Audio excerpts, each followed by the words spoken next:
ተመልካቾቻችን እንደምን አላችሁ? ይህ አሚኮ ወቅታችን ነው። በአሚኮ ወቅታዊ ቆይታችን ዛሬ የምናነሳው ጉዳይ በአማራ ክልል በተለይ ደግሞ የቴክኖሎጂ ጉዳይ ላይ እየተሰራ ያለ ስራ ነው ማለት ነው የምናየው። እንግዲህ በሀገራችን ዲጂታል ኢትዮጵያን እውን ለማድረግ እንዲሁም ደግሞ በተቋም ግንባታ ላይ ዲጂታላይዜሽን ወይም ደግሞ አገልግሎትን ማዘመን የተሰጠውን ትኩረት እና ሌሎችንም ከቴክኖሎጂ ጋር በተገናኘ ከቅርብ ጊዜ ወዲህ በተለይ የተሰጠውን ትኩረትና እየተሰሩ ያሉ ስራዎችን በተደጋጋሚ ሲነሳ እንዲሁም ደግሞ በስራዎች እናያለን። ዛሬ በአማራ ክልል ኢኖቬሽንና ቴክኖሎጂ ቢሮ ኃላፊ የሆኑትን አቶ አቤል ፈለቀን በክልሉ በዚህ ጉዳይ ላይ ምን ስራ እየተሰራ እንደሆነ ልንጠይቃቸው ስቱዲዮአችን ጋብዘናቸዋል። ማህደር ብርሌው ነኝ። አብራችሁን ስለምትቆዩ እጅግ እናመሰግናለን። አቶ አቤል ስለመጡ እጅግ አመሰግናለሁ። እኔም አመሰግናለሁ። መልካም። እንግዲህ በተለይ ደግሞ ትንሽ ወደ ኋላ ሄደን 2-3 አመታት ጀምሮ እስከ አሁን ብናይ ቴክኖሎጂ ትልቅ ትኩረት የተሰጠው ይመስላል። አብዛኛውን ነገር ዲጂታላይዝ ማድረግ ማለት ነውና በክልላችንም እንግዲህ እዚህ ላይ የሚሰራ ተቋም ከመቋቋም ባለፈ በቅርብ እንደውም ቢሮአችሁ በቢሮ ደረጃ እንደገና ተዋቅሯልና ከተቋማችሁ ዓላማዎች አንዱ አስተማማኝ የሆነ የቴክኖሎጂ መሰረተ ልማት መገንባት ነው። የቴክኖሎጂ መሰረተ ልማት መገንባት ሲባል ምን የሚያካትት ነገር ነው? እሺ፣ አመሰግናለሁ ስለጋበዛችሁኝ። የቴክኖሎጂ መሰረተ ልማት የምንላቸው ለዲጂታላይዜሽንም ሆነ ለሌሎች ስራዎች አመቺ የሆነና መደላድል የሚሆን አስቻይ የሆነ የስራ አካባቢ ወይም እንደ ሀገር እንደ ክልል በክልል ደረጃ ሁሉንም የቴክኖሎጂ ዘርፎችን ያካተተ ነው። በዝርዝር ለማስቀመጥ ያክል የቴክኖሎጂ መሰረተ ልማት የሚባሉት የመጀመሪያው የቴሌኮሙኒኬሽን መስመሮችና መሰረተ ልማቶችን የያዘ ነው። ይሄንም ኮኔክቲቪቲ የምንለውና ኮኔክቲቪቲው ከተደራሽነት አንጻር እንዲሁም ደግሞ የኮኔክቲቪቲው ጥራት ዲጂታላይዜሽን ያሳልጣል ወይ በመፈልገው ልክ ከፍጥነትና ከጥራት አንጻር እሱን አሳልጦ ወይም እሱን ጥያቄያችንና መልሳችን ያሟላሉ ከሚል አንጻር ነው። ሌሎቹ ደግሞ የመሰረተ ልማቱን እስበሱ እንዲገናኝና ስራዎች ለመስራት ኮምፒውቲንግ ፓወር የምንላቸው አሉ። እነሱን በመሰረተ ልማት ደረጃ ለምሳሌ የውሂ ማዕከልና ሌሎች የዳታ ስቶሬጆችና ዳታ ሆስት ማድረጊያዎችን ሲስተም ሆስት ማድረጊያዎችን አጠቃላይ የቴክኖሎጂ መሰረተ ልማት እንላቸዋለን። ኦፍ ኮርስ እነዚህ መሰረተ ልማቶች ደግሞ ያለ ፓወር አይሰሩም።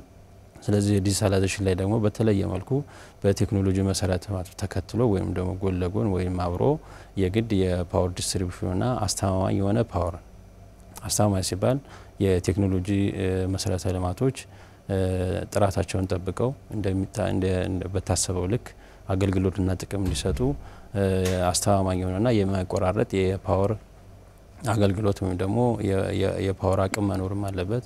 ስለዚህ ከፓወር እስከ ቴሌኮሙኒኬሽን መሰረተ ልማት ድረስ ያሉትን ጥቅል ዘርፎቹን የቴክኖሎጂ መሰረተ ልማት ብለን በአጠቃላይ በዚህ ልክ መግለጽ እንችላለን። እነዚህን ለማድረግ እንደሚታወቀው እነዚህ ብዙ ጊዜ የፌደራል ኃላፊነቶች ናቸው፣ የፌደራል ተቋማት ኃላፊነቶች ናቸው። ስለዚህ የኛ ተቋም የሚያደርገው በራስ የምንችላቸውን በራሳችን አቅም የሚስፋፉ ማጠናከሪያ የሚሰራላቸውን የመሰረተ ልማት ዘርፎችን በራሳችን አቅም አቅደን የእቅዳችን አካል አድርገን እንሰራለን። ከዛ ውጪ የሆኑትን ደግሞ ከፌደራል ተቋማትና ከሚኒስቴር መስሪያ ቤቶች ጋር በመሆን ያቀርነውን የዲጂታላይዜሽን ጉዞን እውን የሚያደርግ የቴክኖሎጂ መሰረተ ልማትና ከተጓዳኝ የሆኑ መሰረተ ልማቶች እንዲሟሉ ከፌደራልና ከሚኒስቴር ተቋማቶች ጋር አብረን እንሰራለን ማለት ነው። መልካም። እዚሁ ከቴክኖሎጂ መሰረተ ልማቱ ሳንወጣ የቴክኖሎጂ መሰረተ ልማት ስንል በጣም ዘርፈ ብዙ ነው፣ የሚፈልገውም ነገር የተለያየ ነው። ክልላችን ከመሰረተ ልማት አንጻር ቀደም ብሎ የነበረበትን ሁኔታ አሁን ላይ ስራዎችን ስትሰሩ ቀደም ብሎ የነበረበትን መሰረቱን ያለበትን ደረጃ ትገመግማላችሁና በምን ደረጃ የሚገለጽ ነው? እነዚህ የቴክኖሎጂ መሰረተ ልማቶች በሰፊው የተሰሩ ነው። ነገር ግን አሁን ባለንበት የዲጂታላይዜሽን መሰረተ ልማቶቹ ከጥራትም ከፍጥነትም እንዲሁም ከተደራሽነትም ብቻ ሳይሆን ጋፕ ሊኖረው የሚችለው አሁን ያለውንም አቅም አሟጦ ከመጠቀም አንጻር ያለው በማህበረሰብ ደረጃ እንደ ክልል አጠቃላይ በተቋማት ደረጃ ያለው ደግሞ በዲጂታላይዜሽን አካባቢ ያለው ንቃተ ህሊናና ግንዛቤን ከሱ ጋር ስናወዳደረው አሁን ያለው መሰረተ ልማት አሁን ባለን አቅምና በአሁን ባለን ፍላጎት እንዲሁም ባለን ንቃተ ህሊና ግንዛቤ ልክ ከዛ የሚያንስ የመሰረተ ልማት እንትን አለን ብለን አናስብም። ስለዚህ አሁን ያለው የመሰረተ ልማት አሁናዊ ይዘት አሁን ላለን ፍላጎት የሚያሟላ ነው። ቴክኖሎጂ ዘርፉ ላይ ስትሰሩ ተቋማችሁ ከግቦቹ ውስጥ አንዱ አገልግሎትን ማዘመን ነው።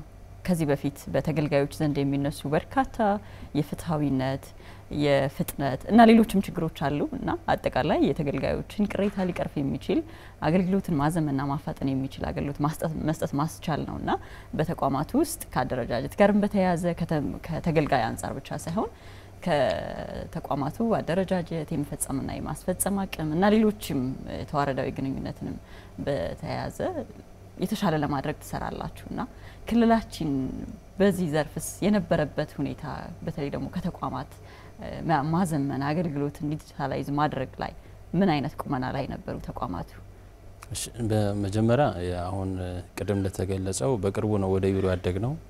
ከዛ በፊት ያለው የኛም ተቋም ከሱ ሊጀምርና ተቋሙ አደረጃጀቱ በቢሮ ውስጥ ያለው በክልል ደረጃ ያለው ከዛም አልፎ ደግሞ ወደ ታች ያሉ ተዋረዳዊ እንትኖቹ መዋቅሮቹ ክልላዊ ፍላጎቱንና መሻቶችን የሚያሟሉ አልነበሩም አይደሉም። ከዚህ አንፃር እየሄድን ያለነው ቢሮ ካደረግነው በኋላና ጉልበት እንዲኖረው አጀንዳ ዲጂታላይዜሽን አጀንዳ ማድረግ ቢሮ ከፈጠርን በኋላ በዚሁ ጎን ለጎን ደግሞ ወደ ታች መውረድ እስካለበት ድረስ የሚወርድ የተዋረዳዊ ስትራክቸርና መዋቅር ለመስራት በሰፊ እየሰራን ነው። ከዛ አንፃር ከቢሮ ጀምሮ እስከዛሬ የነበረው ክልላዊ ፍላጎቱና ጥቅምን በሚፈለገው ልክ ያስጠብቃል ተብሎ አይታሰብም። ከዚህ ጎን ለጎን ወይንም ደግሞ ከዚህ ጋር የተያዘው አንዱ የዲጂታላይዜሽን አጠቃላይ በክልሉ ምን ያክል ነበር የሚለው ዲጂታላይዜሽን የሚለው ከዚህ በፊት የነበሩ አስተሳሰቦችን በተቋም ደረጃና በማህበረሰብ ደረጃ ያሉ የተለመዱ አስተሳሰቦችን ችሎ ወይም ፔኔትሬት አድርጎ ጥሶ ገብቶ ከዲጂታላይዜሽን የሚገኝን አገልግሎትን በጋራ ከመቀበል አንጻር አጀንዳ ከማድረግ አንጻር ብዙ ክፍተቶች አሉ። የአገልግሎት ጥራትን የሚያረጋግጡ የተገልጋይ እርካታን የሚያረጋግጡ አስተዳደራዊ ወጪን የሚቀንሱ መሬት ላይ ያሉ ችግሮች ደግሞ የሚቀርፉና የሚታይ ለውጥ የሚያመጡ የዲጂታላይዜሽን ስራዎች እስከዛሬ ተሰርተዋል ተብሎ አይታሰብም። በክልል ደረጃ አንዳንድ ተቋማት በራሳቸው ተነሳሽነት በተናጠል በሆነ ጥረትም የሰሯቸው የዲጂታላይዜሽን ሙከራዎችና ስራዎች ቢኖሩም ከመጀመሪያው ጀምሮ የዲጂታላይዜሽን ፕሮጀክቱ ፍሬም ሲደረግ ጀምሮ ያሉ የፍላጎት ማንጠር ስራዎች መሬት ላይ ካለው ችግር ጋር አብሮ የማናበብና ትንተና መስራት እንዲሁም ደግሞ ዲጂታላይዜሽን ፕሮጀክቱ ሲሰራ በኋላ ሲስተሙ ካለቀ ወይም ፕሮጀክቱ ካለቀ በኋላ ተረካቢ የሰው ኃይል ያንን የሚያስቀጥል የሰው ኃይል ከማፍራት የሰው ኃይል አቅም ግንባታ ከማረጋገጥና ከማዘጋጀት አንጻር ሲስተሙ ተለምቶ ካለቀ በኋላ ደግሞ ቀጣይነቱን የሚያረጋግጥ ከባጀትም ከሰው ኃይል ምደባም ከመከታተልም ከአስተዳደርም አንጻር በቂ ትኩረት ስለማይደረግበትና ሙሉ የሆነ እይታ ኖሮት ከመጀመሪያው ጀምሮ እየተሰራ ስላልነበረ መሬት ላይ የሚታይ ለውጥ አልመጣም። ከዚህ አንፃር አሁን እየሄድን ያለነው ከመጀመሪያው ጀምሮ ፍላጎት ከማንጠር ጀምሮ መሬት ላይ ያለውን ችግር በሚቀርፍ መልኩ እንዲሁም በዲጂታላይዜሽን የሚመለሱ ጥያቄዎች ችግሮች የትኞቹና የማይመለሱ የትኞቹ ናቸው ብለን ከለየም በኋላ ወደ ፕሮግራም አርቲኩሌሽን እንሄዳለን። እሱን ወደ ዲጂታላይዜሽን መለወጥ በሚችል መልኩ ተዘጋጅቶ የስቴክ ሆልደርና የሚመለከታቸው አካላቶች የችግሩ ባለቤቶች ችግሩ የሚደርስባቸው በዲጂታላይዜሽን ሲሆን ደግሞ ችግሩ የሚፈታላቸው አካላቶች አገልግሎትን የሚሰጡ ዲጂታላይዜሽን ሲሆን አገልግሎታቸው ከተደራሽነትም ከጥራትም ከፍጥነትም አንጻር የሚለወጥላቸው ተቋማት ሀሳቦችን በደንብ ተደራጅተውና ነጥረው ተካተው እንዲገቡ ይደረግና በመጨረሻ የሲስተም ማልማት ወይም የዲጂታላይዜሽን ሂደቱን ጠብቆ ስታንዳርዱን በጠበቀ መልኩ እንዲለማ ተደርጎ በዚህ ጎን ለጎን ደግሞ የሰው ኃይል ማብቃቱንም አብሮ የፕሮጀክቱ አካል አድርገን ወይም ደግሞ የጥረቱ አንድ አካል አድርገን ሲስተሙ ከተለማ በኋላ መሬት ላይ ያለውን ችግር የሚፈታ ቀጣይነት ያለው ተቀባይም ተረካቢም ያለው የሚያስቀጥለውም ያለው ትኩረትም የሚያገኝ ቁጥጥርና ክትትል የሚደረግበትም የሚለካና የሚመዘን ችግር የሚፈጥርም በሚሆን መልኩ በክልል ደረጃ በዚህ ልክ በሰፊው እየሄድን ነው። እንደ ሀገር በ2025 ዲጂታል ኢትዮጵያን እውን ለማድረግ እየተሰራ ነው። በክልላችንስ ይሄን ግብ እውን ለማድረግ የሚያስችሉ አሁን ምን አይነት መሰረቶች እየተጣሉ ነው? ይሄን ነገር እውን ለማድረግ ምን ላይ ነን? አሁን እየተሰራ ያለው ስራ የዲጂታል 2025 ኦልሞስት አሁን እሱን እያገባደድን የዲጂታል 2030 ስትራቴጂ እየተዘጋጀ ነው በፌዴራል ደረጃ። የእኛ እናት መስሪያ ቤት ሚኒስቴር መስሪያ ቤቱም የዚህ ኢኒሺዬሽን ባለቤት ስለሆነ እኛም በተለያየ መንገዱ የምንሳተፍበት ነው ይሄ እቅድ። ከዚህ አንጻር የዲጂታል 2025 አስቻይ የሆነ የዲጂታላይዜሽን ምህዳርን መፍጠር የሚል አንዱ ትልቁ አንኳር መልእክት ወይም ደግሞ ኢኒሺዬሽን ነበረ። ከዚህ አንጻር ከፌዴራል ጀምሮ እስከ ክልል ድረስ ብዙ ጥረቶች ተደርገዋል።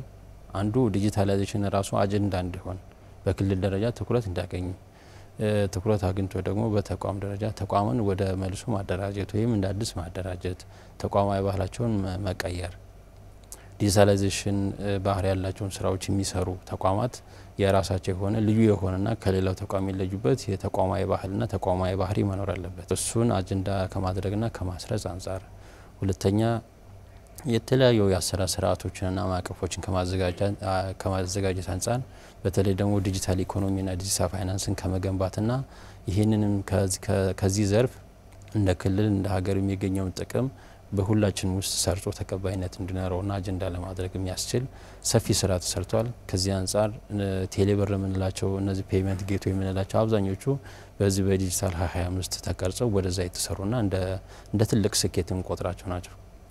ወደ ክልል ስንመጣ ግን በዚህ ደረጃ በፌዴራል ደረጃ የሚሰሩ ሲስተሞች አሉ ከአቅም አንጻር ከማንዴት አንጻር። ነገር ግን ክልል ጋር ሲደርስ ደግሞ የዲጂታል ኢኮኖሚን የሚያሳልጡ እነዚህ ፔይመንት ጌትዌዮችን በፌዴራል ደረጃ የተሰሩ የዲጂታል መሰረተ ልማቶችን ተጠቅሞ ሌሎች ዲጂታላይዜሽን ስራዎችን መስራት ነው በክልል ደረጃ በአብዛኛው የሚጠበቀው።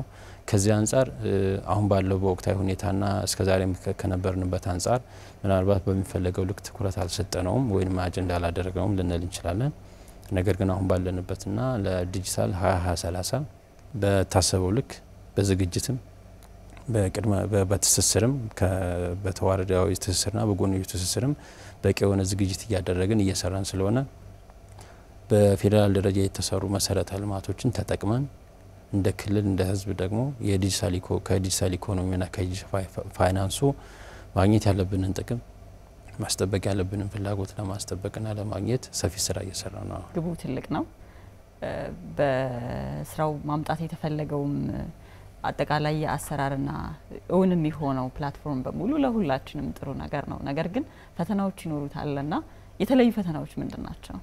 ያው ማንኛውም ስራ በተለይ ከዚህ በፊት ያልተለመደ ስራ ሲመጣ ብዙ ፈተናዎች ይኖራሉ፣ ተጠባቂ ናቸው።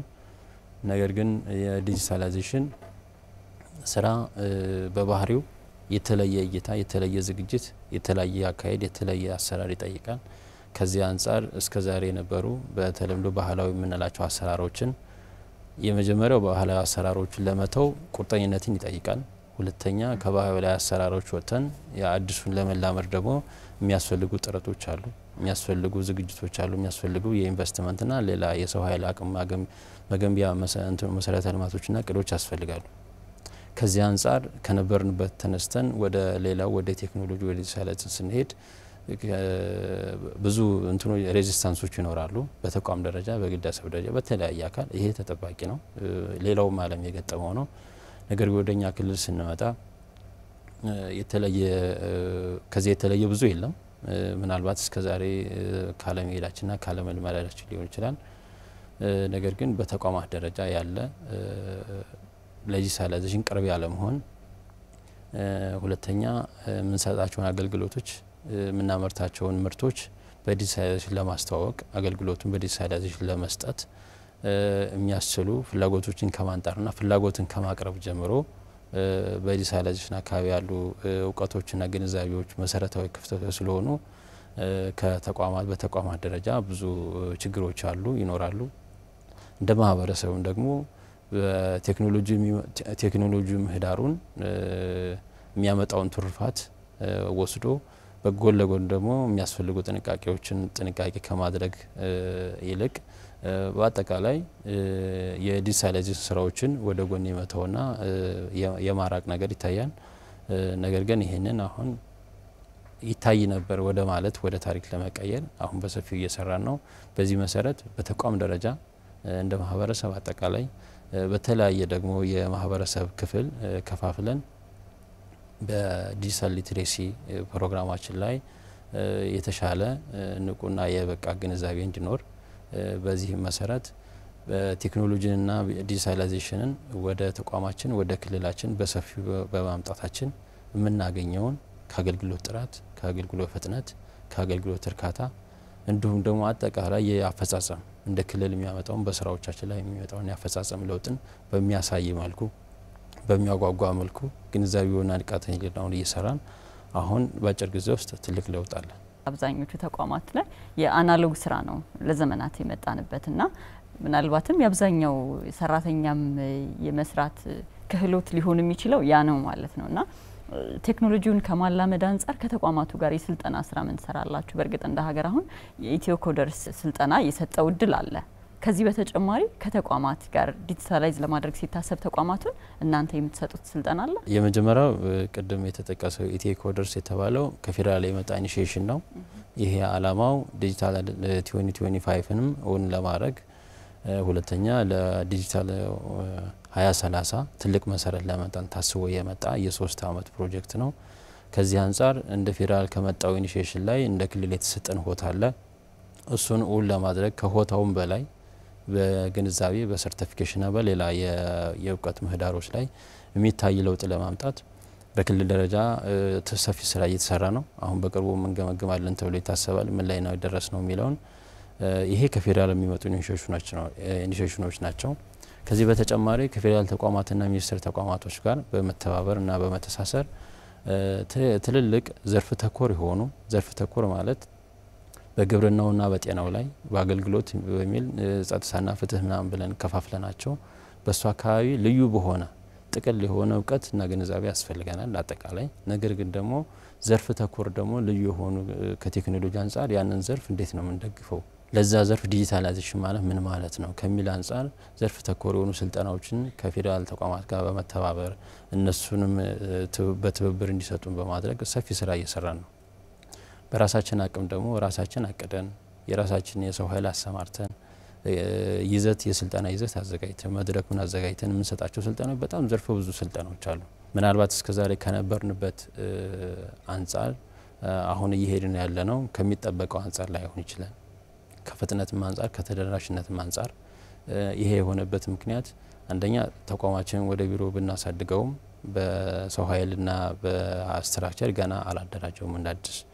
ሁለተኛ ቅድም የተጠቀሰው በተቋማት ደረጃ ያለ እስከዛሬ ብዙም ያልተሄደበት ለዲጂታላይዜሽን ቅርብ ያለ መሆን እኛ በጠበቅነው ልክ ያለ መሄድ እንትን ይጠበቃል። እሱም ከዚህ አንፃር ከፍጥነት አንፃር በሚፈልገው ልክ እንደ ክልል ላንሄድ እንችላለን።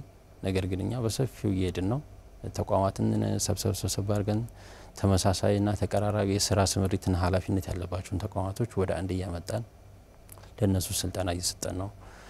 ተማሪዎችን ኢላማ ያደረገ ቴክኒካል የሆኑ ስልጠናዎችን አድቫንስድ የሆኑ ትምህርት ቤት መስጠት ያለባቸውን ስልጠናዎችንም ከትምህርት ቤትና ከትምህርት ተቋማት ጋር በመሆን ሌሎችን ደግሞ ከስታርታፕና ከኢንኩቤሽን ጋር ከኢኖቬሽን ሀቦች ጋር እና ማዕከላት ጋር በመገናኘት ደግሞ አንድ ስልጠናው መስጠት አጀንዳ ማድረግ ጉዳዩንም አጀንዳ ማድረግ የመጀመሪያው ነው።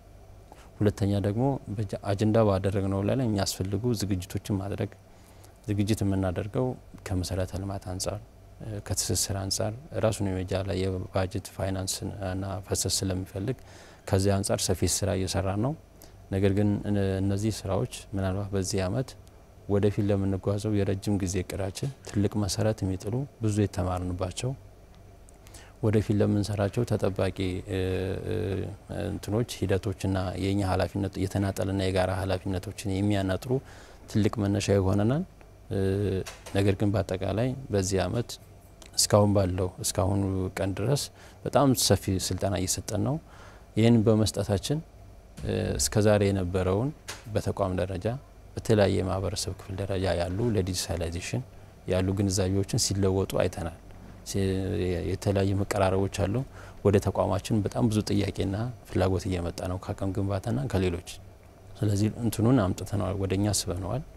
ከዚህ አንፃር ይሄንን ችሎ የሚያስተናግድ አይበገሬና አስቻይ የሆነ ጠንካራ የሆነ ተቋም መስራት ደግሞ የጎን ለጎን ስራችን ነው ማለት ነው። ጠንካራ ተቋማት መገንባት ላይ እንደውም የናንተን አገላለጽ ለተጠቀምና የተቋማት ዲጂታላይዜሽን ነገን የሚሻገር ተቋማዊ ባህልና ጥንካሬን መገንባት ማስቻል ነው ይላል ማለት ነው የናንተ አገላለጽ ነውና በተቋማት አገልግሎት አሰጣጥን ማዘመን አገልግሎትን ከማቀላጠፍ በላይ ነው። በተለይ ደግሞ ተቋም ግንባታ ላይ አሁን ብቻ የሆኑ የሚለመዱ የተቋም ባህሎች ነገ ሙሉ በሙሉ ምናልባትም የሚቀየሩ አሉና ዲጂታላይዜሽን ተቋማትን ፍትሃዊ አገልግሎት መስጠት ከማስቻል በተጨማሪ የነገ ጣፋንታቸውን እስከ መወሰን የሚያስችል አቅም አለው ማለት ነው። ምን አይነት ተጽዕኖ ስላለው ነው ይሄን ማድረግ የሚችለው? አሁን የቴክኖሎጂ ምህዳር የሚባለው ወይንም ይሄ አንደኛው ክፍለ ዘመን ስጦታ ወይንም ደግሞ የመጣው ገዢ ኃይል ሆኗል ይሄ ሳይበር ምህዳሩ። ከዚህ አንፃር የሉላዊነት ማዕከሉ አንዱ ግፊት ነው። እኛ ስለፈለግነው ወይንም በእኛ ፍላጎት ሳይሆን በሉላዊነት ግፊት ምክንያት እኛ ከሌላው ዓለም ጋር አብረን ተወዳዳሪ ለመሆን ጥሩ ተከታይ ለመሆን የሌላው ዓለም ግኝቶችን እና የቴክኖሎጂ ውጤቶችን በአግባቡ ለመጠቀም የሚያስችል ማህበረሰባዊ መሰረት መስራት ተቋማዊ ጥንካሬ መስራት የግዴታ ሆኗል። ከዚህ አንፃር ነገን የሚሻገር አይበገሬና ጠንካራ ተቋም ምንለው የቴክኖሎጂ ምህዳሩ በባህሪው በፈጣን ልውጣትና ውስብስብነት ላይ እየሄደ ያለ ምህዳር ነው።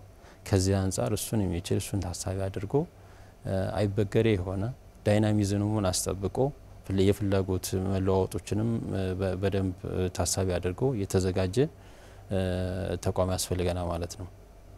እንደሚታወቀው የኢኖቬሽንና ቴክኖሎጂ ቢሮ በባህሪው ኃላፊነቱ በቢሮ ውስጥ ላሉ ስራዎች አይደለም። ከሱ ውጪ የሆኑ ሌሎች ዘርፎችን እንደ ክልል ያሉ ሁሉንም ተቋማት በሚመለከት ዲጂታላይዜሽን ለግብርና ቢሮ ምን ማለት ነው? ዲጂታላይዜሽን ለጤና ቢሮ ምን ማለት ነው? ዲጂታላይዜሽን ለፍርድ ቤት ምን ማለት ነው የሚለውን ከራሱ አንፃር ከባህሪው ከስራው ባህሪ አንፃር ቲዩን አድርጎ በደንብ አርቲኩሌት አድርጎና አንጥሮ ወደ ተግባር እንዲገባ ማድረግ ተጠባቂ ኃላፊነት ነው። ከዚህ አንፃር የተቋሙ ኃላፊነት ከአንድ ተቋም በላይ ሳይሆን በባህሪው ተቋም ተሻጋሪ ነው። የሌሎች ተቋማቶችንም ስራዎች በደንብ ተረድቶ መሬት ላይ ያለውን ችግር በሚቀርፍ መልኩ የቴክኖሎጂ መፍትሄ ማምጣት የዚህ ተቋም ኃላፊነት ነው። ከዚህ አንፃር የሚጠበቀው ኃላፊነት ትልቅ ከመሆኑ አንፃር የሚገነባው ተቋም በሰው ኃይል አቅሙ ከጥራትም ከብዛትም አንፃር ተቋማዊ ባህሉ ተቋማዊ ጥንካሬው አጠቃላይ ወደ ጎንም በተዋረድ የሚመሰርታቸውና መፍጠር ያለበት ትስስሮችን በጣም የተሳለጠ የተሰናሰነና አይበገሬ መሆን አለበት። ይሄ ካልሆነ ከራሱ አልፎ በሌሎች ዘርፎች ላይ መሬት ላይ ያሉ ችግሮችን የሚቀርፉ የተገልጋይን እርካታ የሚያረጋግጡ ወጪን የሚቀንሱ በተለያየ መንገድ አስተዳደራዊ ወጪንም ሊሆን ይችላል አገልግሎት ለማግኘት የሚያስፈልጉ ወይም ደግሞ የሚወጡ ወጪዎችንና የሚወጡ የድካም እንትኖችን የጉልበት ድካሞችንም ወይም ደግሞ አገልግሎት እስከማግኘት ድረስ እስከሚገድ ድረስ የሚኖር የጊዜ ቆይታን በማሳጠር በአጠቃላይ በቀጥታ ሆነ በተዘዋዋሪ የህዝብንና የክልልን ገቢ የሚጨምር መሆን አለበት። ምን አለማቸው ሲስተሞች ሚለሙ ዲጂታላይዜሽን ስራዎች ከዚህ አንፃር የዚህ ተቋም ተጠባቂ ኃላፊነትና ጥንካሬ ሌሎች መጠንከር የለባቸውም ሳይሆን ሌሎች ተቋማቶች ይሄ ተቋም ግን ሌሎቹንም የሚያጠነክር መሆን አለበት። የመጀመሪያው እውቀት እንዲኖረው ማድረግ የዚህ ተቋም ኃላፊነት ስለሆነ ከትስስርም ከተቋማዊ ጥንካሬም ከተዋረዳዊ አደረጃጀትና መዋቅሩም እንዲሁም በውስጡ ከያዘው የሰው ኃይል ከጥራትም ከብዛትም አንፃር ጠንካራ ተሻጋሪ የሆነ የቴክኖሎጂ ምህዳሩ ዳይናሚዝም ለውጣቱን ታሳቢ ያደረገ ዛሬ ላይ ሆኖ ነገ የሚመጡ አይቀሬ የሆኑ የቴክኖሎጂ ግኝቶችንና አይቀሬ የሆኑ የቴክኖሎጂ ፍላጎቶችን አንጥሮ በመረዳት ቅድመ ዝግጅት የሚያደርግ በራሱ ሳይሆን ሌሎችንም የሚያዘጋጅ መሆን አለበት። ከዚህ አንፃር የዚህ ተቋም ተጠባቂ ጥንካሬ ከሌላው በተለየ መልኩ አንድ ደረጃ ቀደም ብሎ መገኘት አለበት ማለት ነው። ለዛ ነው ተሻጋሪ አይበገሬና ጠንካራ ተቋም መፍጠር አለብን ማለት ነው።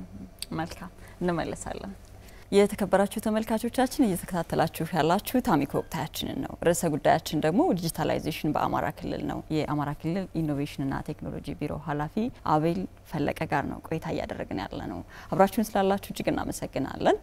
በድጋሚ ቆይታችን ይቀጥላል። አገልግሎትን ከማዘመን በተጨማሪ በቴክኖሎጂ ዘርፍ ሌላው እየሰራችሁ ያላችሁት ስራ ሀሳብን ወደ ገንዘብ መቀየር ማስቻል ነው። ከሰሞኑ በዚህ ዘርፍ እየሰራችሁት ያላችሁትን ስራ የሚያሳይ አንድ መድረክ ነበራችሁ። ምን ስራ እየተሰራ ነው? እዚህ ላይ ያለን አቅም ምን ይመስላል? የዚህ ዘመን ኢኮኖሚ በፈጠራና ከፈጠራ ጋር በተገናኙ አገር በቀል እውቀቶች ተደምረውበትና ተካተውበት ጥገኝነትን የሚቀንስ ወይንም ደግሞ ቢያንስ በተቻለ መጠን የሚያመቻች ካላደረግ ነው የዓለም የሉላዊነት ባህሪውና የፖለቲካል አሰላለፉ ትልቅ ችግር እየፈጠረ ነው። ከዚህ አንጻር በሌላው ዓለም ወይም በሶስተኛው አካል የተገኘ የቴክኖሎጂ ውጤትና ግኝትን ከራስ ባህል እሴትና ታሪክ እንዲሁም ማህበረሰባዊ መገለጫ ብያኔዎች ጋር አናቦና አሰናስሎ መጠቀም የመጀመሪያው ንቁ የሆነ ማህበረሰብ መፍጠር ደረጃው ነው። ሁለተኛው ግን አንድ ደረጃ ከፍ ሲል ደግሞ የራስን ግኝት ጨምሮ የራስን እውቀት ተካቶበት በሀገርኛ እውቀት ኢኮኖሚን የሚፈጠር የቴክኖሎጂ ፈጠራና የዲጂታል ኢኮኖሚ መፍጠር አለብን። ከዚህ አንጻር የኢኖቬሽን የምንለው ተቋማችንንም ስም ከሳይንስና ቴክኖሎጂ ኮሚሽን ወደ ኢኖቬሽንና ቴክኖሎጂ ስንቀይረው ከስሙም ጀምሮ በኢኖቬሽንና በፈጠራ ላይ ሰፊ ስራ መስራት አለብን ብለን ታሳቢ አድርገን ነው። ከዚህ አንጻር አገር በቀልና ሌሎች የቴክኖሎጂ ምህዳሮች ላይ የሚፈጠሩ አቅሞችንና የፈጠራ ሀሳቦችን ጠንካራ እንዲሆኑ በማድረግና ወደ ገንዘብና ወደ ሀብት የሚቀየሩበትን መንገድ በመፈለግ የስራ እድል እንዲፈጥሩ ተወዳዳሪ እንዲያረጋግጡ የዲጂታል አካታችነትንም ታሳቢ ያደረገ በሀገርኛ እሴትና በሀገርኛ ባህል ታሳቢ አድርጎ በሌላው ዓለም የተሰሩ የሌላ ሀገርን ባህል ታሳቢ ተደርገው የተሰሩ ቴክኖሎጂን አዳፕት ማድረግ አስቸጋሪ ነው ለመላመዱም። ሁለተኛ ደግሞ በቴክኖሎጂ አገልግሎቱን ለማግኘትና ለመጠቀም ስንል የምናጣው ብዙ ነገር አለ። የሌላ ዓለም ቴክኖሎጂ ስንጠቀም እሱንም በሚያስቀር መልኩ እንደ ማህበረሰባዊ መሰረት ያለው ተቋማዊ ባህል የሚሆን የስራ ባህል የፈጠራ ባህል መገንባት አለብን ብለን በሰፊው ዝግጅት አድርገናል። በፌደራል ደረጃ ስታርታፕና የኢኖቬሽን ሀሳቦች ውድድርም ሆነ ጥረት ከማድረግ አንጻር አጀንዳ ከሆነ ትንሽ ቆይቷል። እንደ ክልል ግን ብዙ አጀንዳ ስላልሆነ ሆኖም ስለማያቅ በዚህ ዓመት ያደረግነው ከእናት መስሪያ ቤታችን ሚኒስትር ኦፍ ኢኖቬሽንና ቴክኖሎጂ ጋር በመተባበር የፈጠራ ሀሳብ ያላቸውን ዜጎች ከያለንበት በሁሉም በክልሉም ዳሰሳ በማድረግና እንዲመጡ እንዲሰበሰቡ በማድረግ ያን የፈጠራ ሀሳብ ኢቫሉዌት በመመዘንና በመከታተል አንዳንዶቹንም የፈጠራ ሀሳቡ ወደ ቢዝነስ እንዴት እንደሚቀየር ወደ ሀብት እንዴት ሊቀየር እንደሚችል ስልጠና ሁሉ በመስጠትና ድጋፍ በማድረግ የማወዳደር ስራ ሰርተን መጋቢት 7 2017 ላይ የማጠቃለያ መድረክ አድርገን የተወስፋ አድርገን ወደ ፈጠራነትም ራሳችን እንዲቀየሩ አድርገን አስፈላጊውን ድጋፍ አድርገን እስከ መጨረሻ ድረስ አወዳድረን ከተወዳደሩ በኋላ ደግሞ ወደ ሀብትና ወደ ንብረት የሚቀየሩበትን መደላድል የምንላቸው የአሰራር ስርዓቶች ያስፈልጋሉ። ከኛ ተቋም ውጪ የሆኑ ተጠባቂ ኃላፊነቶችና ቅድመ ስራዎች አሉ። እነሱ ደግሞ ከፌደራልና ከሌሎች ተቋማቶች ጋር በመነጋገር እንደ ሀገር ከሚወጡ ፖሊሲዎች ላይ ደግሞ አስፈላጊውን ተሳትፎ በማድረግ ሀሳቦችን በማመንጨት በፍጥነትና ቶሎ ወደ ተግባር እንዲገቡ ደግሞ ምንችለውን ሁሉ በማድረግ መደላድሉን እንፈጥራለን ማለት ነው። ይሄን የምናደርገው ፈጠራ ያልታከለበት ፈጠራ ተች የሌለው የፈጠራ ንክኪ የሌለው ኢኮኖሚ ብዙ እንደማያዛልቅ አሁናዊ የዓለም ሁኔታና በተለያየ ዓለም ሀገራት ያየናቸው ምልክቶች አሉ። በእርግጥ የሚታወቅም ሀቅ ነው። ትንቢትም ወይንም ደግሞ በራሳችን ዲፋይን አድርገነው ሳይሆን ተጠባቂ ስጋት ስለሆነ እንደ ሀገርም እየተሄደ ያለው የራሳችንን እውቀት ሙሉ ለሙሉም ባይሆን እንኳን በተወሰነ መልኩ እውቀት ጨምረንበት የራሳችን ማድረግ ተወዳዳሪ አድርገናል። እንደ ሀገር እንደ ህዝብ ተወዳዳሪ ማድረግን ካረጋገጥን ተደራሽነቱን ለማስፋት ለምሳሌ አንድ የቴክኖሎጂ ምርት እንዲመረት የፈጠራ ሀሳብ ከመጣ የፈጠራ ሀሳቡን ወደዛ ደረጃ ካደረስነው በኋላ ከዛ በኋላ በሰፊው እንዲመረት ተደራሽነት እንዲሰርጽ ማድረግ ደግሞ ቀጣይ የሚጠበቁ ስራዎች ናቸው። የፈጠራ ሀሳቦች በባህሪያቸው ብዙ ውጣ ውረድ አለባቸው። መውደቅ መነሳት በጣም ይበዛዋል።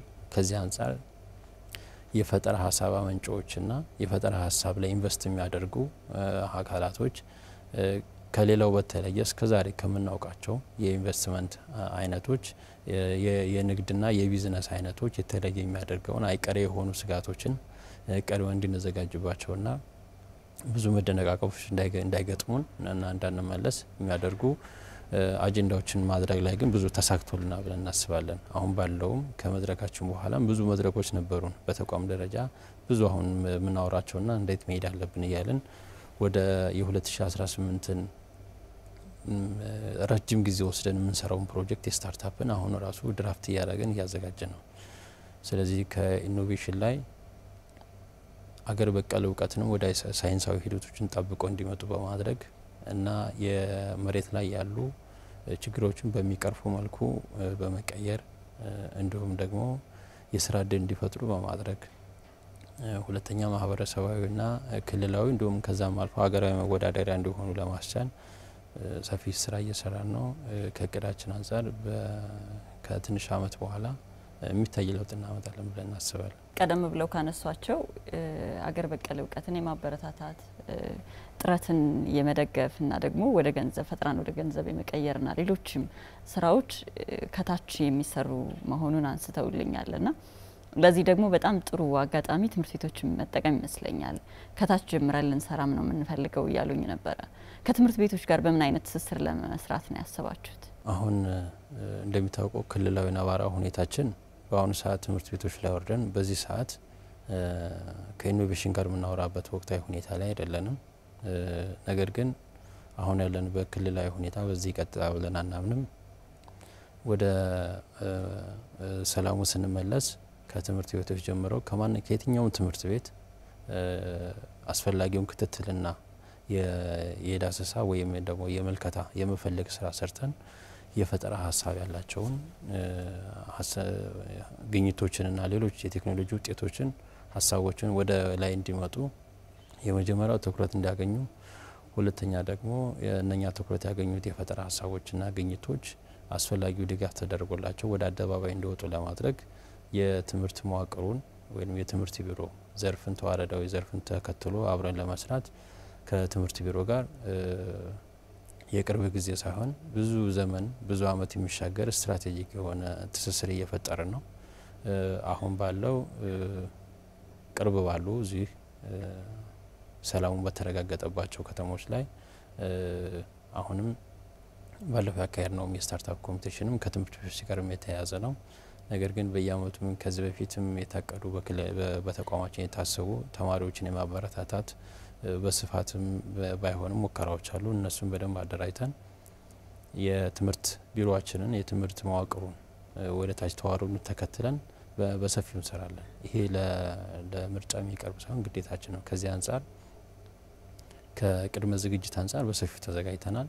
ከትምህርት ቢሮ ጋርም ከስታርታፖችን እና የፈጠራ ሀሳቦችን ከማንጠርና ወደ አደባባይ ከማውጣትም በተጨማሪ የትምህርት ስርዓቱን ከኢለርኒንግ ጀምሮ ሪሶርስ ሀብት በማይፈልግ በማያባክን መልኩ የትምህርት ተደራሽነትን እንዴት እናረጋግጣለን? ሁለተኛ ተቀራራቢ የሆነ እውቀትን እንዴት ለሁሉም ትምህርት ቤቶች እናደርሳለን ቴክኖሎጂ መሰረት አድርገን። ሶስተኛ የትምህርት ነክ የሆኑ መረጃዎችን እና ማስረጃዎችን አስተማማኝ በሆነና ለረጅም ጊዜ በሚቆዩበት መልኩ ወደ ዲጂታላይዜሽን ወይም ወደ ዲጂታይዜሽን ቀይረን እንዴት እናስቀምጣቸዋለን በሚለው ላይ ሰፊ የሆነ ስራ ለመስራት ስለተዘጋጀን የኢኖቬሽን ፓርቱንም የኢኖቬሽን የፈጠራ ሀሳብ ውድድሩንና ከተማሪዎች ጀምሮ የመስራቱንም እቅድ ከዚህ ጋር ከትልቁ የረጅም ጊዜ ትስስራችን ጋር አናበን እየሰራ ነው። መልካም። ሌላው ተቋማችሁ ከሌላው ዓለም የመጡ ቴክኖሎጂዎችን እኛ መጠቀም በምንችልባቸው ሁኔታዎች የማመቻቸት ስራ ይሰራልና አሁን ላይ እንግዲህ ቴክኖሎጂን መጠቀም አሁን ላይ ለምርጫ የማይቀርብ ግዴታ መሆኑ እንዳለ ሆኖ ነገር ግን በጣም ከፍተኛ ጥንቃቄ የሚፈልግም ነውና እናንተ ምን አይነት ስራ ነው የምትሰሩት? ይሄን እኛ መጠቀም በምንችልበት ደረጃ ማስቻል ሲባል በምን አይነት መንገድ የሚያልፍ ነው? ምን ስራ የሚጠይቅ ነው? ተጽዕኖስ ምንድነው? ሌላ ዓለም የተገኙ ወይም ደግሞ የሌላ ዓለም ፈጠራ የሆኑ ቴክኖሎጂዎችን እንዳለ ከመጠቀም ይልቅ ከተቻለ የምንፈልገው ጥቅማችንና ፍላጎታችን ሳይቀርብን ከኛ ጋር ተሳስረን የመጀመሪያ ከቋንቋ ጋር ነው። ሁለተኛ ደግሞ የተቋማቶችን ባህሪና ባህልን ታሳቢ አድርጎ ከስተማይዜሽን ስራ እንሰራለን፣ እንዲሰራ እናደርጋለን። ከዚህ ጎን ለጎን ደግሞ እነኛን ቴክኖሎጂዎች በራሳችን ከመጀመሪያው ጀምሮ የራሳችንን ባህልና እሴት ታች እንዲኖራቸው አድርገን ደግሞ ጎን ለጎን ከዛ በኋላ የሚለሙ ሲስተሞች እሱን የሚተኩ ወይንም ደግሞ የሱ አይነት ሲስተሞች ከዚህ በኋላ ሲለሙ የኛን መገለጫ ብያኔዎችና ማህበረሰባዊ መገለጫ ባህሪያቶችን እሴቶችና ታሪኮችን በሚያስተዋውቅ መልኩ እናደርጋለን። እንደሚታወቀው የእንግሊዘኛ ቋንቋ በዓለም ታዋቂ ነው። የቴክኖሎጂ የፈጠራ ቋንቋም ይባላል። ከዚህ አንፃር አማርኛ ቋንቋችንን በቴክኖሎጂ ላይ አስገብተን ኤአይዎችንና የኤአይ ቴክኖሎጂዎችና ሌሎችን በመጠቀም አማርኛ ቋንቋውን ወደ ቴክኖሎጂና ወደ ዲጂታላይዜሽን ማስገባት አለብን። እንደ ፌደራል የተጀመሩ ብዙ ስራዎች አሉ።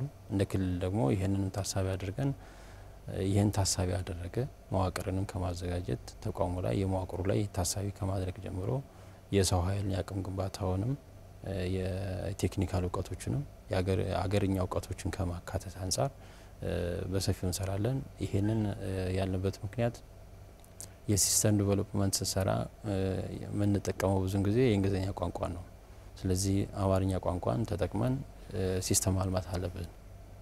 ከዚህ አንፃር ከዚህ በፊት ሌላ ቦታ ሆነን ብዙ የሞከርናቸው ሙከራዎች አሉ። እሱን ወደዚህ አምጥተን እናለማመዳለን ማለት ነው። ከዚህ በተጨማሪ ግን እኛ እንኳን በራሳችን አቅም ማንተካቸው የቴክኖሎጂ ውጤቶች ካሉ ከአቅም አንፃር ከቅድመ ዝግጅት አንፃር አሁን በአጭር ጊዜ ውስጥ ማን እንጠቀማቸው ወይንም ደግሞ መተካት ማንችላቸው ካሉ ወደኛ መቀየር የኛን ባህል የኛን እሴት በማይሸረሽሩ መልኩ ደግሞ መቀየር የተቀዳሚ ስራችን ነው። እነዚህን ያካተተ ነው። የራሳችንን ባህል ታሳቢ ያደረገ የራሳችንን ማህበረሰባዊ መገለጫ ታሳቢ ያደረገ የቴክኖሎጂና የዲጂታላይዜሽን ልምምድና አጀንዳ እንዲሆን የምናደርገን ብለን ያሰብነው ከዚህ አንፃር ነው። ሌላው አገልግሎትን እናዘምን፣ የተቋማትን መዋቅራዊ አደረጃጀትና ሌሎችንም ትስስሮች እናዘምን፣ እንዲሁ የቴክኖሎጂ ሀሳቦችን ገንዘብ እናደርጋቸውና ሌሎችም ሀሳቦች ስናስብ በሰዎች የሚተገበሩ ናቸውና ዲጂታላይዜሽን ላይ ወይም ደግሞ ቴክኖሎጂ መጠቀም ላይ ከዚህ ጋር መሄድ የሚችል ማህበረሰባዊ ግንዛቤ ወይም ደግሞ ማህበረሰቡን በዚህ ደረጃ ማንቃት ይፈልጋልና ማህበረሰቡስ ላይ ምን ስራ ያስፈልጋል? እናንተስ ምንድነው የምትሰሩት? እንዳጠቃላይ ቅድም ካነሳሁት ከተቋማት አገልግሎት ሰጪዎች በተጨማሪ አጠቃላይ ቅድም ያነሳ ነው የቴሌብር እንዲሁም ደግሞ የኢኮኖሚውን ዲጂታላይዝ ማድረግ ሌሎችም ስራዎች ይሰራሉ። አጠቃላይ ትስስሩን ዲጂታላይዝ ማድረግን የሚያስቡ ማለት ነውና ማህበረሰቡስ ላይ ምን ትሰራላችሁ? አጠቃላይ እንደ ማህበረሰብ ሁሉም ህዝብ ለዲጂታላይዜሽን የሚያመጣውን ትሩፋት ተረድቶ ለሱ ቅርብ መሆን አለበት። ለዲጂታላይዜሽን ጥያቄ እንኳን ለማምጣት ባይችል እንኳን ዲጂታላይዜሽን ይሰራ ብሎ ለሚመጣ አካል በሩ ክፍት መሆን አለበት። ነገር ግን ማህበረሰብ ስንል ብዙ ጊዜ ከከተሞቻችን ውጭ ያለው ማህበረሰብ በብዛት ስላለ እዛ ከሚዲያችን በፊት በተቋም ደረጃ በከተማ ደረጃ የመጀመሪያ ታርጌታችን በተቋማት ደረጃ የዲጂታላይዜሽን ሀሳብና ንቃተ ህሊና እንዲሁም ግንዛቤ ስርጸትና ስርገት እንዲኖረው ለማድረግ የተለያዩ ስራዎችን እየሰራን ነው። እሱ ከተሳካ ወደ ታች የሚወርድ ማወቅር ስለሆነ ሌላው ማህበረሰብ የተለሙ ሲስተሞችን የመጡ ቴክኖሎጂ ከመጠቀም አንፃር ስለሆነ ይህን ቴክኖሎጂን ለመገንባት ዲጂታላይዜሽኑን ደግሞ መሰረተ ልማቱን ለማምጣት የሚያስችል ተቋማዊ የሆነ ግንዛቤና ንቃተ ህሊና ካለንና እሱን ካደረግን ሌላኛው አገልግሎት ቴክኖሎጂን በመጠቀም አገልግሎት የሚያገኘው መረጃ የሚያገኘው ማህበረሰብ ክፍላችን ብዙ ያስቸግረናል ብለን አናስብ። ምክንያቱም አንድን አገልግሎት አንዱ አርሶ አደር የሚያገኘውን አገልግሎት በቴክኖሎጂ ካደረግነው ያንን ቴክኖሎጂ እንዴት ተጠቅሞ አገልግሎቱን በፍጥነትና በጥናት በጥራት እንዲሁም ደግሞ ከብዙ ድካሞችን በሚቀንስ መልኩ እንዴት ማግኘት እንዳለብን ትሬን ካደረግነው አድርገን ማሳየት ነው የሚጠበቅብን። እሱን ለማድረግ የሚያስችል ግን የመንግስት መዋቅሮች የመንግስት አደረጃጀቶችና ተቋማቶች ቀድመው ከኛ ጋር ላይን ሆነው መስራት አለባቸው። ስለዚህ የቅደም ከተከተል ካልሆነ በስተቀር በሁሉም ማህበረሰብ ደረጃ ለዲጂታላይዜሽን ቅርብ መሆን አለበት። ዲጂታላይዜሽን ሲባል እንደ ዘርፉ ባህሪ እንደሚሰጠው አገልግሎት አይነት ሊለያይ ይችላል። ዲጂታላይዜሽን ለአንድ የከተማና መሰረተ ልማት ቢሮ ወይም ዘርፍ ላይ የሚሰጡ አገልግሎቶችን ዲጂታላይዝ ስናደርግ ተጠቃሚው እስከሄድ ድረስ ነው። ያ አገልግሎት ደግሞ ከፍጥነትም ከጥራትም አንጻር ስናረጋግጥ ያ ማህበረሰብን አገልግሎት ያገኛል የሚል ተጓዳኝ የሆኑ የአቅም ግንባታና ግንዛቤ የማስጨበጥ ስራዎችም ስለሚሰሩ እነሱን እውን እናደርጋቸዋለን። ነገር ግን አሁን ባለን ዝግጅት ተቋማቶችን ኢላማ ያደረገ ታሳቢ ያደረገ ስልጠና እየሰጠ ነው። ጎን ለጎን ማዕቀፍ ተኮር የሆኑ ተቀራራቢ የሆኑ ለምሳሌ የጸጥታና ፍትህ የሚባሉ ተቋማቶችን ኢላማ ያደረገ ኢንተግሬትድ ወይም የተሰናሰነ ሲስተሞች ከኢንቨስትመንት መሬት ቢሮ ከተማ መሰረተ ልማት ሌሎች ተጓዳኝና የስራ ስምሪትና ኃላፊነት ያለባቸው ደግሞ ወደ አንድ አምጥቶ የተበጣጠሰ ሳይሆን የተሰናሰነ ሲስተም ከማልባት አንጻር ብዙ እየሰራን ስለሆነ እነሱን ስራዎች ስንሰራ እየሰራን እያለን ከሰራን በኋላ ስንጨርስ እነሱን ሲስተሞች የሚጠቀም ማህበረሰብ እስከ ታችኛው ድረስ እንዴት መጠቀም እንዳለበት ሲጠቀም ምን አገልግሎቶች እንደሚያገኝ ምን ትሩፋት እንዳለው አብረን የስልጠናው አካልና የግንዛቤ ስለምናደርገው እስከ ታችኛው ድረስ እንደርሳለን ማለት ነው። ይሄንን ምናልባት ቆየ ከተባለ እስከሚቀጥለው 2018 ግማሽ እስከ ጥር ድረስ ይሄንን እናደርጋለን። ከዛ በኋላ አጀንዳችን የሚሆነው ሲስተሞቹን የባሰ ከዛ የበለጠ የተሳለጡ እንዲሆን ፍጥነቱን እንዲጨምሩ ዛሬ ላይ ያላየናቸው ፍላጎቶች ክፍተቶች ከሚቀጥሉት ወራት በኋላ ወይም ከተወሰነ ጊዜ በኋላ ካለ ፍላጎት የማስተካከል ተጨማሪ ፍላጎቶችን የማካተት ሲስተሙ ብስለት እንዲኖረው ለማድረግ የሚያስፈልጉ የዴይ ቱ ዴይ እና በየጊዜው የሚደረጉ ፎሎ አፖች አሉ። ከሱ አንፃር ስራዎችን እንሰራለን። አጠቃላይ ማህበረሰብ ተኮር የሆኑ ግንዛቤዎችን ለመስጠት ደግሞ ጥቅል የሆኑትን አሚኮን ሚዲያዎችን በመጠቀም አሁን በቅርቡ በስፔስ ሳይንስ ላይ መሰረት ያደረገ በአሚኮ በሬዲዮ በኩል እያሰራጨ ነው እስከታይ ድረስ አጀንዳ ለማድረግና በተማሪዎች እና ሌሎች ወጣቶቹ በስፔስ ሳይንስ ላይ ያላቸውን ግንዛቤ ለመጨመር ግንዛቤ የሌላቸው ደግሞ ግንዛቤው እንዲኖራቸው ለማድረግ በሚዲያዎችን በኩል እየሰራ ነው። ሌላው እዚሁ ተቋማት ላይ ተቋማቱ የሚያስፈልጋቸውን የአገልግሎት ሶፍትዌሮች አጥንታችሁ ታለማላችሁ፣ በሌላም በእናንተ በኩል አልፎ ታስለማላችሁም እና ከዚህ አንጻር የተቋማችሁ አደረጃጀት የሰው ኃይል እንዲሁም ሌሎቹ ይሄ ጉዳይ የሚፈልጋቸው ነገሮች ላይ ያላችሁ የተቋማዊ አቅም አሁን ምን ይመስላል? አሁን ያለው ተቋማዊ አቅማችን በብዛትም በጥራትም እንደ ክልል የሚፈልገውን ፍላጎትና ጥቅም በሚያሟላ መልኩ ነው ብለን አናምንም። እንደዛም አይደለም። ነገር ግን የዲጂታላይዜሽን ስራ በባህሪው አንድ ተቋም ሁሉንም ሲስተሞች ይሰራል ተብሎ አይታሰብም። ራሱ ከመጀመሪያው ጀምሮ ዲቨሎፕ አድርጎ ወደ ተግባር ያስገባል ተብሎ አይታሰብም። ይሄ ሌላም ዓለም የተለመደ እኛም በፌደራል ደረጃ የምናደርገው ስራ ነው። ከዚህ አንጻር በራሳችን አቅም የምናለማቸውን ሲስተሞች ከመጀመሪያው ከፕሮብለም አርቲኩሌሽን እና ፍላጎት ከመሰብሰብ በደንብ ከማንጠር ጀምሮ ለዲቨሎፕመንት አመቺ የሆነ ቴክኖሎጂካል ስታንዳርዱን ያሟላ እንዲሁም ደግሞ በኋላ ላይ ሲስተሙ ሲለማ ወደ መሬት እንዲወርድ መሬት ላይ ያለውን ችግር በሚቀርፍ መልኩ መዘጋጀቱን የማረጋገጥ ኃላፊነት ግን አለብን።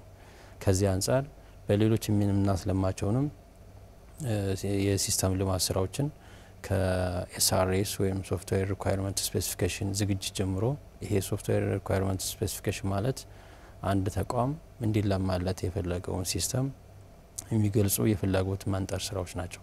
ስለዚህ ከሱ ዝግጅት ጀምሮ ያሉ ስራዎችን የመከታተልና አብሮ የማዘጋጀት እነሱን አፕሩቭ የማድረግ ሁለተኛ አልሚና አስለሚ ሲገናኙ የግዴታ መጠበቅ ያለባቸው ስታንዳርዶች ታሳቢ ማድረግ ያለባቸው ስራዎች አሉ፣ መከተል ያለባቸው ሂደቶች አሉ።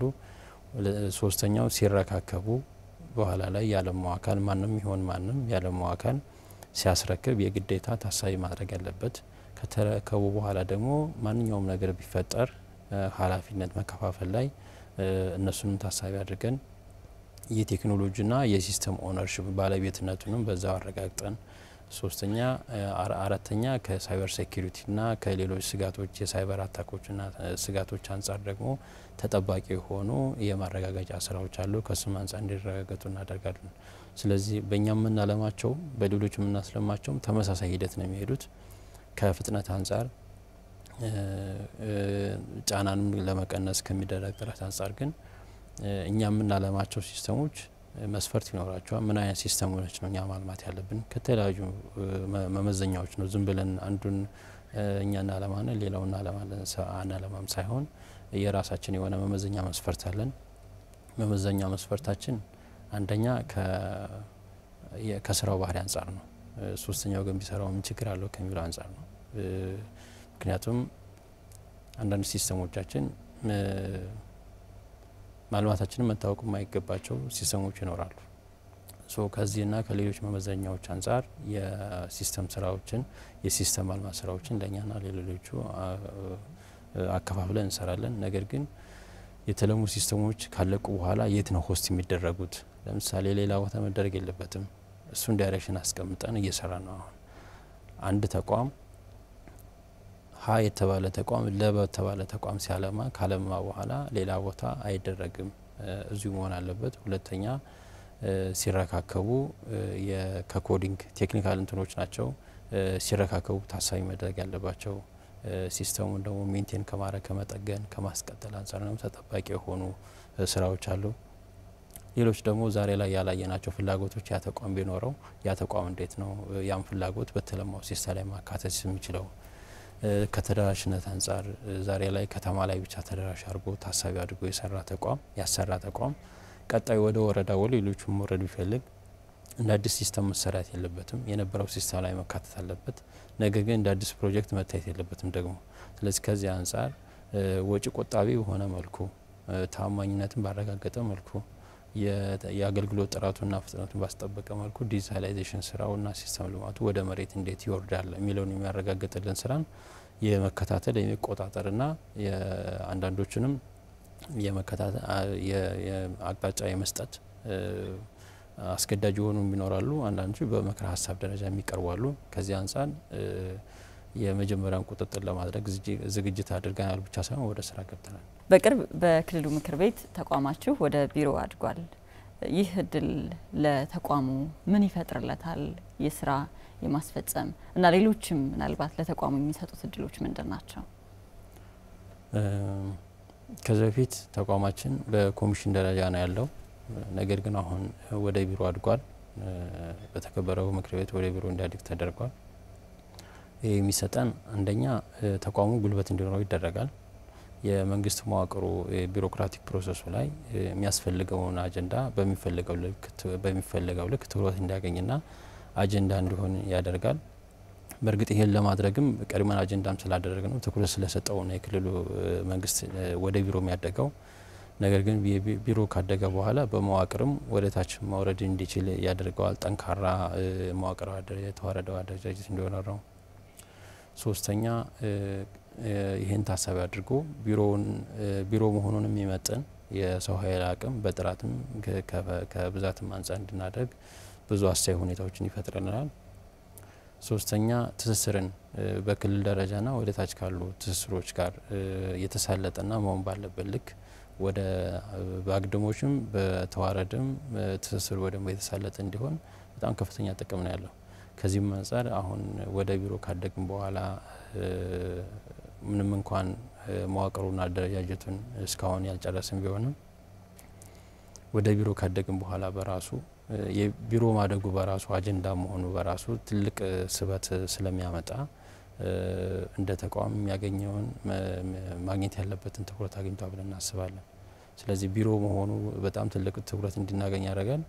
ቢሮ መሆናችንን ደግሞ ታሳቢ ያደረገ እሱንም የሚመጥን ስትራክቸር ሰርተን ወደ ታች መዋቅራችንን ዘርግተን አስፈላጊውን ትስስር ከተቋማቶች ጋር ከሌሎች ተቋማቶች ጋር አድርገን የሰው ኃይላችንን ደግሞ በብዛትና በጥራት አደራጅተን በደንብ ቅድመ ዝግጅት አድርገን ጠንካራ አይበገሬና ነገን ተሻጋሪ ከራሱ አልፎ ሌሎች ተቋማቶች ላይ የሚተላለፍ ተጽዕኖ የሚያደርግ ተቋማዊ ባህልና ተቋማዊ ባህሪ እንዲኖር እናደርጋለን። እሱንም በቅርቡ እናደርጋለን። መልካም አቶ አቤል እርስዎ ለማንሳት ያሰብኳቸውን ጥያቄዎች ጨርሻለሁ። አመሰግናለሁ። እኛም በጣም እናመሰግናለን። መልካም የተከበራችሁ ተመልካቾቻችን ዛሬ አሚኮ ወቅታችን በአማራ ክልል እየተሰራ ያለውን የዲጂታላይዜሽን ስራ ነበረ ለማንሳት ከኢኖቬሽንና ቴክኖሎጂ ቢሮ ኃላፊው አቤል ፈለቀ ጋር ቆይታ ያደረገው። አብራችሁን ስለነበራችሁ እጅግ እናመሰግናለን። ከቀሪ የአማራ ሚዲያ ኮርፖሬሽን ዝግጅቶች ጋር መልካም ጊዜ እንመኝላችኋለን። ማህደር ብርሌው ነኝ። እናመሰግናለን በድጋሚ